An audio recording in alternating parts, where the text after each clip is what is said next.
Well, good morning, everybody. This is David from Heathcote. Thank you for joining us. I'll keep this introduction very, very brief, as I'm sure you're all very familiar with the APN strategy. Today we have Pete Morrissey, Portfolio Manager, presenting, and Pete's going to provide an AREIT fund update along with some insights into their end-of-season reporting and what to expect during 2016. So with that, I shall hand over to Pete, who's going to go through the presentation. Thank you. Morning, everyone. Thanks very much for listening in again. Obviously, you can see why David and I aren't involved in IT or technology, which we seem to really struggle with this morning. But thanks. Today I'm going to give you an update on APN, the AREIT fund, and the AREIT market in Australia, how things are going. So first and foremost, well, APN Property Group on slide 3, just a couple of key highlights there. The funds under management are growing steadily, and performance of the business is going really well, with a 25% increase in net income over the first half last year, which was a great result for the business. So, you know, the key things for us also are the strong, stable leadership, and, you know, we've got real estate people and a broad range of them with 46 staff. So, you know, we've got good people in the business that gives us and the securities team a lot of knowledge on what's going on in the real estate industry in Australia. So if we move on to slide 5, the key Australian property sectors, where are they at today? Well, where retail, which is the dominant sector in Australia, we're seeing very strong retail sales, or that the sales are improving. So we're seeing the strongest NOI growth in AREIT occurred at 2.9%. Households are slowly starting to spend. Probably a catalyst for that is the oil, the price of petrol at the pump. That's another thing that's underpinning that really cheap oil price and low interest rates, meaning that people have more disposable income for spending. Online sales growth is occurring. A lot of people focus on that, how the implications for bricks and mortar. You know, we're seeing growth there, but it's certainly slowing with the weaker Australian dollar, and you know, the blend that now of bricks and mortar and online retail together, that seems to work very well and seems to be the focus more and more so. We're seeing a lot of international retailers come to Australia, and that trend is going to really hit the New Zealand market over coming years. And the beauty of that for a shopping centre is that these retailers pull in the foot traffic, and that is the key thing to driving revenue in a shopping centre, and thus rents. Releasing spreads for retailers are improving, which is a good thing, showing that we're past the worst in that market. It had a tough period, retail in Australia and in New Zealand post GFC, but we're well and truly out of that, and we're seeing some good signs of sustainable growth. And clearly the reason why we like this sector the most in Australia, and have done so for a long time, is that it has the highest barriers to entry. So you just can't build a shopping centre such as a Riccarton Mall or a Sylvia Park. You just can't build another one of those around the corner and just down the road. It just doesn't happen. The government oversight, local government planning restrictions, those sort of things are very significant. With regard to office, this is a sector that has been struggling a bit for a while with minimal or no rental growth, but we're now starting to see signs of that improve as vacancy levels come in. Especially this is most notable where Sydney is leading the charge, followed by Melbourne, but Brisbane and Perth obviously being resource dominated markets are slightly weaker and behind the curve, most notably Perth, where things vacancy rates are now at close to 25% levels. We have seen a long period of elevated incentives, but for A grade and Sydney, these are probably starting to come in. And on the capital markets, we're seeing a lot of offshore investor demand for office assets, so they're very, very well bid. Cap rates are continuing to improve. Barriers to entry are there, but they're lower than what they are for retail, hence, you know, our preference for the retail sector. Industrial, that's a relatively small sector in Australia compared to the others, especially on the listed market, but it's going along pretty well with drivers such as e-retailing supporting the sector, and the fact that a lot of investors just want to be diversified and they want to get some exposure there is supporting the capital markets. The residential side, basically that's, in Australia it's had a pretty good run.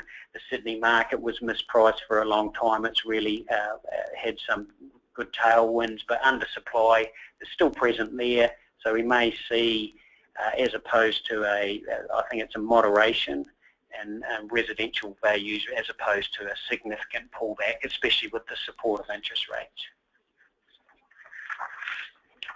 Now onto slide 6. I think we wanted to put this in just to highlight that, where we think our sector is an asset class in its own right that performs very differently from equities, and hence its benefit in a balanced portfolio. And I think this slide really shows that, and that the earnings coming out of AREIT are so predictable relative to the majority of other sectors. And so this highlights the revisions in earnings that occurred in the second half of 2015, and you can see sectors such as mining, energy, retail, healthcare even had significant negative revisions to their earnings as opposed to the REITs, which were slightly positive. And we think that that predictability of earnings is the key thing for our sector, and the attraction that it will occur year in and year out going forward. And we've seen such a good track record over recent years in that regard. And I think if you turn to slide 7, that's a key reason for, if you look at this, it's a very busy sort of chart or slide, but if you look at along the top there, that's the top performing, and you can see I think the AREIT sector comes in at 7 of the 15 years at number 1, and is in the top 3 and 9 of the 15 years, highlighting the consistent returns that can be generated out of the sector. Obviously in 2007 and 8 we had very bad years, but overall if you look at that return consistency based on ranking, the AREIT sector performs very well, and that's what you should hope to achieve from investing into the sector, is just return consistency over sustainable periods. With regard to the reporting season on slide 8, what happened in the most recent reporting season to February, which was for the December, obviously half for us, and overall there was very few surprises. Low earnings risks, modest tailwinds from lower debt costs continued. EPS and DPS growth was pretty good, and generally these were revised upwards, which was a positive for the sector because of things like slightly higher rent, occupancy, improved occupancy rates, notably in retail and office, and it's continued sort of tailwinds from lower debt costs. NTAs were up strongly at around 7%. Gearing was down slightly to 30%. NOI growth was up 2.9%, which is a key thing. So we're seeing good NOI growth coming through. If we look at it from a sector perspective, retail, the sector we like the most, specialty store sales growth was up 5.1%, which is pretty strong. And I think that's a function of, some pretty tough years being put behind us now, and the sector is really starting to perform well, and especially the assets that we're investing into, which is the super regional and regional shopping centres, and those based around supermarkets, which have that strong non-discretionary exposure. So people have to go and do their shopping and get their groceries, so their income consistency is very, very strong. NOI growth of 3% was a good result. Vacancy levels are less than 1%, which means that these assets are really, really working well.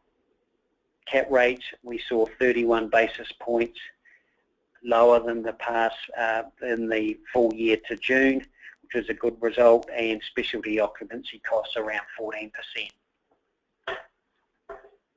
In the office sector, NOI growth was 1.9%, so lower than retail, which isn't surprising because the deviation in performance from the various markets, the resource-focused markets such as Brisbane and Perth, clearly underperforming.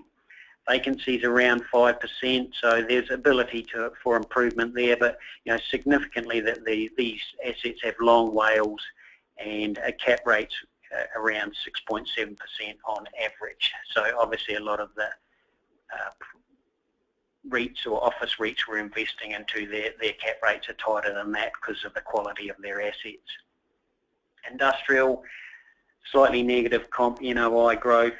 This is a small subset in Australia, and there's one or two names where their industrial portfolios didn't perform so well. Obviously it's also skewed by Goodman, which saw some negative NOI growth from some of their offshore assets, and that's perhaps one of the reasons why we don't have a significant exposure there. Vacancy at 4.9%. WALE was obviously very attractive, weighted average lease term at 4.6 years, and cap rates are still coming in, which is a good sign. So the outlook for AREIT investors on slide 9. The fundamentals, obviously transparent and very secure property markets in Australia is what's making it so attractive to New Zealand investors and foreign investors alike. High occupancy rates and steady sustainable rental growth is the most important things. The economy itself, well, GDP growth is pretty good and underpinning the AREIT sector itself. Forecast GDP 2.5 to 3.5, and obviously just recently we hit that 3% number right in the middle of that range. So when you compare that to other economies around the world, that's a very good result, especially obviously the slowdown that has been occurring because of the resource sector. The yields that you can get, obviously around a 6.4% forecast for the APN AREIT fund for FY16, which is very compelling relative to, we think, some of our peer REIT funds and also other investment options that investors have that are available out there. Capital growth valuations, we think remain attractive. Obviously, the big leg up period that we've seen over the recent years where the sector has been performing very strong as it caught up from the post-GFC has occurred, but we still see there's discounts to our APN assessed NAVs, meaning that there is more upside, and we believe there's more cap rate compression coming through, and sectors such as retail and office are going to see more rental growth. Defensively, which is so important to investors, is that balance sheets are strong with gearing at 30%, and the key thing about the debt, which is so important for the AREITs, are the intensive management that now occurs. These have been de-risked post-GFC through diversifying sources of debt. The length and tenure of that debt is so important. So that the exposure an AREIT has to an individual lender, which was the undoing of many of the AREITs leading into the GFC, that situation has been completely reversed.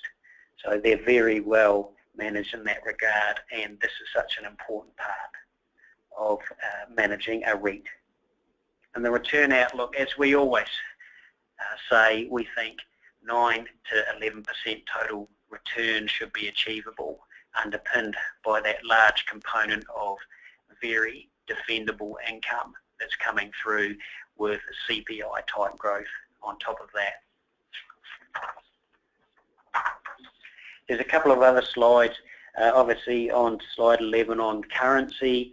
I won't labour the point there. I put this in regularly for New Zealand investors to show that there is value in investing into Australia at the moment for a New Zealand investor based on where the currency rate sits relative to the long-term average around $1.20.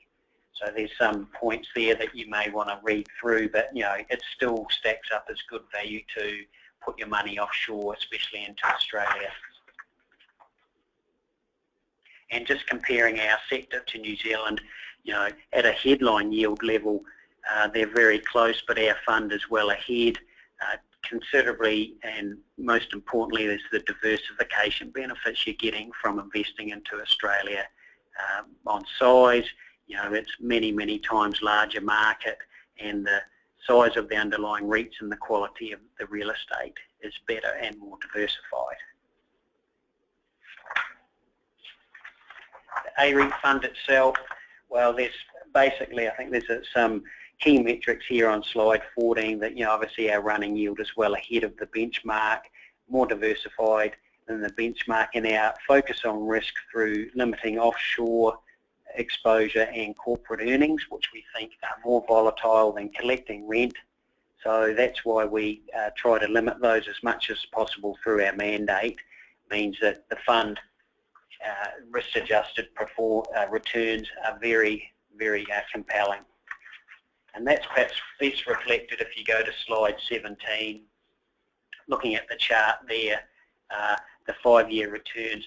APN, you can see, is well to the left of the benchmark, providing above benchmark returns with considerably lower risk. And we think that lower risk is so important, and it's also the fund is providing higher levels of income, meaning hence that volatility in the total return is less significant than the benchmark and our peers.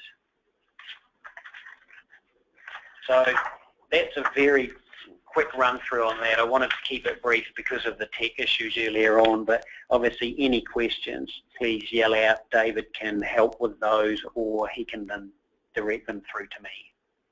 So hopefully you have a good day today, and thanks for listening in. Yeah, thank you very much, Pete. Thank you for that. As Pete just mentioned, any questions, please do either call or email myself or Clayton, and we'll try and answer those queries. And if not, we'll certainly go straight back to Pete to get the answers for you. So again, thank you for listening. Apologies about the IT issues earlier on. Thank you all for your support, and we'll talk again very soon. Have a good day. Thanks, Pete.